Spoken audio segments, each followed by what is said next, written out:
Hello, snowboarders of the internet. I'm your host, Avran LeFeber, and in this video we're going to be reviewing the SP Bindings sLab rear entry fast tech binding. That's right, we're giving the back door a try again.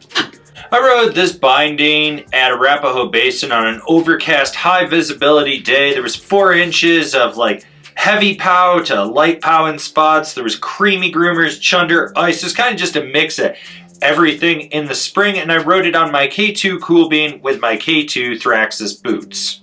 When it comes to adjustability on this binding, you have normal adjustments and then you have stuff that's specific to the SP lineup.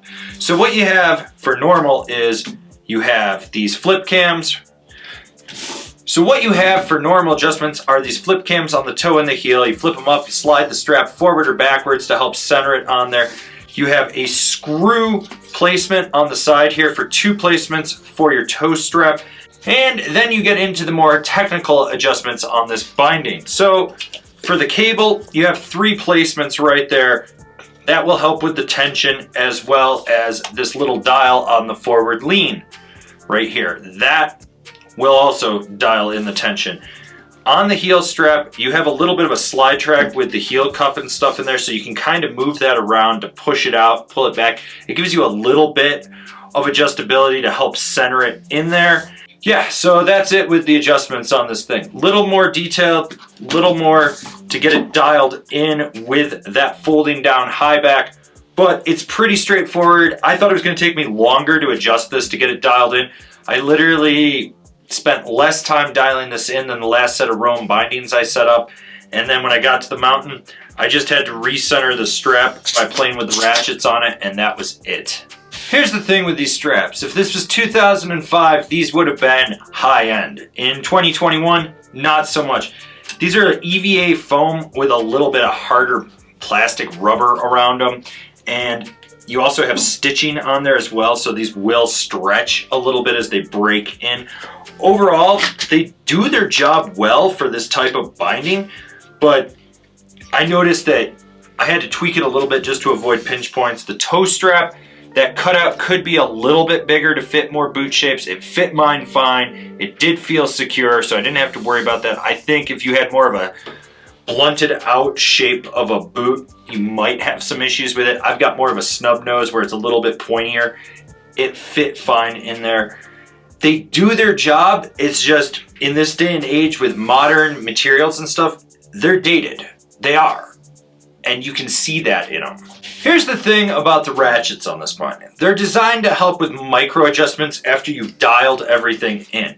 And with that said, they do climb relatively easily. There's a lot of tension in them. You feel that? It's when you're releasing them that they stick just a little bit, which is fine because you kind of want them to stick a little bit since you're not relying on them going in and out over and over again as you're going through the high back on this binding. With the high back on this binding, it's unique because it does fold down. It relies on that tension from the cable, so you have to worry about that. It is a 2-piece construction.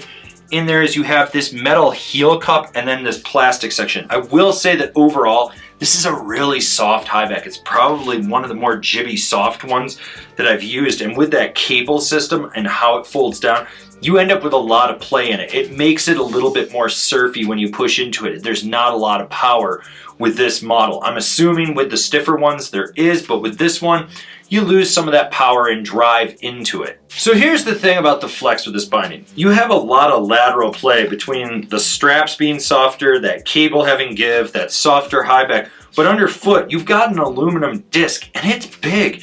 So it creates this bigger dead spot. So it's a little more rigid underfoot, but overall, it's a surfy binding. It's reminiscent of a Solomon Shadow Fit. You just feel that lateral play in the heel. It's not as dialed. And I wouldn't expect it to be a stiffer, more powerful binding. This is, I think, their softest or second softest binding that SP makes. And that makes sense that it's surfy, that it's got a lot of give to it. The overall ride of this binding is consistent. You feel locked in. It's just surfy. You never really worry that you're gonna disconnect or that you're gonna come out. You know that you're locked in. It feels. It's actually one of the better rear entry bindings that I've used. This method of getting in with how that high back folds down, the strap actually kicks out and unlocks. It's solid. You do get a little bit more power underfoot just due to that metal frame as well as that aluminum disc. But overall, it's a consistent ride. You don't really have to worry about it. Who's this binding for? The laid back rider or that surfy jib guy? So here's the thing. I wanted to hate this binding. I tried to hate this binding. I couldn't. It actually rides decent for what it is. It makes no qualms about it. It's a less refined flow, but it's better than a K2 cinch. It's easy to dial in. The way that the strap pops out and then when you kick in and push this up, it locks back in from the tension. Works. It works well. It was easy. Other than the fact that aesthetically this looks like a binding from 2005 and there is some lack of adjustability and there's like older style adjustments, mainly with how you center that toe strap, it's not a bad binding.